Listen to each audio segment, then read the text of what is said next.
আসসালামু আলাইকুম।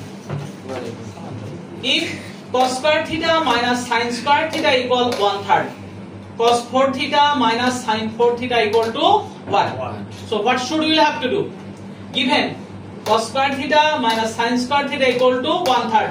Number 1. Your math is cos 4 theta minus sin 4 theta. Cos 4 theta minus sin 4 theta. এখানে কি আছে? স্কয়ার। কি আছে? স্কয়ার।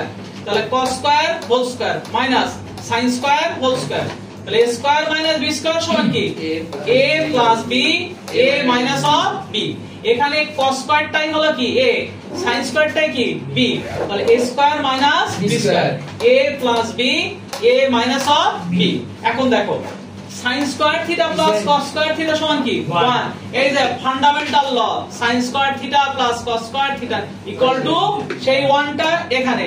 এই 1/3 কোথায় পেলাম? এই যে cos square theta minus sin square theta সমান কত? 1/3। এই যে 1/3। তাহলে 1 * 1/3 কি দাঁড়ালো? 1/3। বুঝছো? Thank you.